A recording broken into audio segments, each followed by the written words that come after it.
All right, well, let's have a peek. There's no groundbreaking changes made here. Just as I said, mostly I needed to clean things up. I'm just plucking a couple of brush hairs off of the surface. Okay. Needed to organize things. I've done that now. I've subdued some of the redder areas that I had in behind here in the distance. You know, more softer mauves, especially on the higher part now. Took away, I was complaining about this looking like an insect coming towards us with antennae. Well, I've left the two left-hand side antennae on and got rid of these ones. So, I like the shape. I just like the shape. It's just a silhouette of, you know, some old branch sticking out from the main bush in the distance. Same as here. Everything's kind of congealed now. You know, these trunks this foliage I've put in what I want to put in. Some is subdued, some is a little brighter. I laid in a little bit of yellow ochre and cab yellow pale and a hint of white in a few spots just to give it a bit of sparkle. You know, really it's here, here, and here. Maybe a touch here, you know, just not much. Don't want this too strong, but it needed a little bit of life to it. I've defined the trees a little more clearly.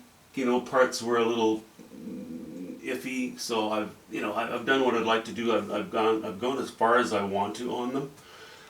We've laid a little bit. We've kept, you know, these distant trunks are pretty dark, pushed to the background. We've brought these three forward because they are adjacent to the next plane, catching a hint of sunshine, and that's a little bit of burnt sienna, a little bit of little ultramarine blue, and some white, just in spots. What else did I do? Oh, the roof here. I had used some raw umber and some burnt sienna on here, and it was too much like this color. It was just too sort of brownish.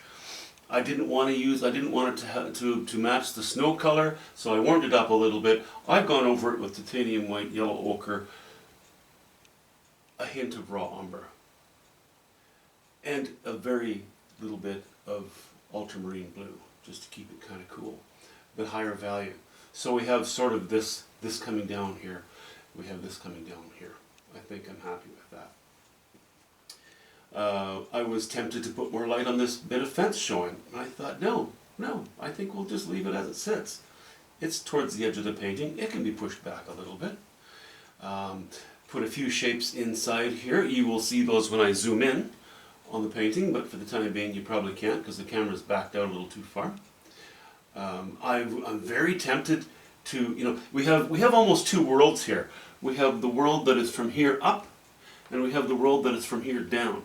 And they're very different. So to marry the two in feeling, in sense, I'm very tempted to have a stump sticking out maybe down here with a branch coming out of it, just a dead branch. But that's just a temptation. If it doesn't really need it, I don't want to do it because I don't want to complicate a small painting like a 16 by 20. So I prefer to leave it fairly simple. That's why that is how it is. I think that it's enough the fact that we have some dirty to clean mauves down here and here, as well as here. So you have these colors and these colors and these colors are all of the same family. The only outliers are the sky, which is fine. It's the sky. It's way off in the distance. It's not too strong. And of course the red shed, bits of wood, and the trees, which are really, you know, this is our most interesting portion of our subject matter. So I've thrown a signature on there. I'm going to bring it upstairs. I'm going to consider it done for now, maybe for good. But I'm going to bring it upstairs and we'll start on something else here. Oops, sorry. Of course, the necessity of kicking the tripod when I try to walk past it. I'll zoom in now, and I'll zoom in mostly to show you, see, the content in the abyss, in the darkness of those abandoned sheds, or the shed and the lean-to.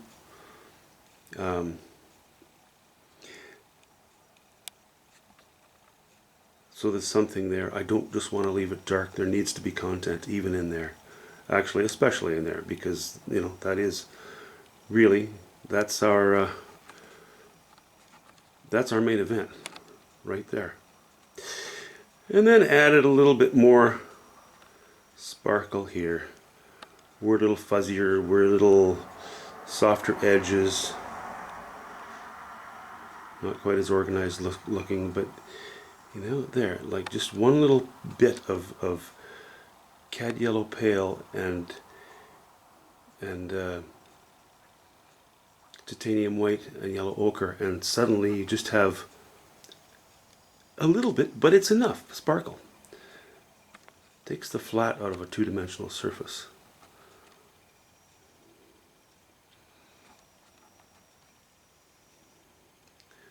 Okay, I'm happy with that.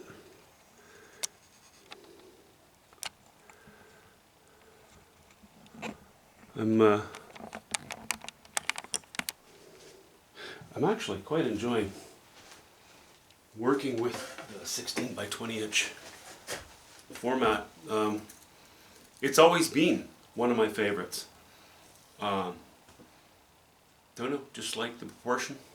I know you can have smaller and larger with the same proportions, but in this size racket or this size bracket, I just like 16 by 20. So I may just grab another one of those and do yet another one. And I have now a few 16 by 20s. I could do a 12-16, I could do a 20-24. I tend to try to match these, one of the dimensions up well anyway with others, because when you have to package and ship paintings, you like to put them face to face, back to back, that sort of thing. But you want the sizes to match, because if you have odd sizes within one package, boy, it's a lot of extra work to package that stuff. So I kind of like to keep it the same.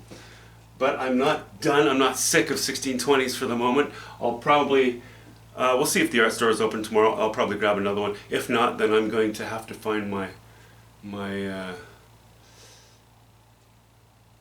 whatever it is, my priming for my little panels, and do a few more panels that I have, and maybe I'll just do a little study.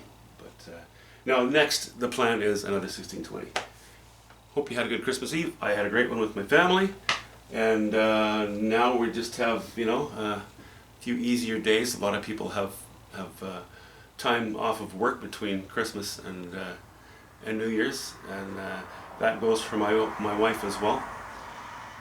Hopefully not for the people at the art store, because I want to buy something there. See you soon, guys.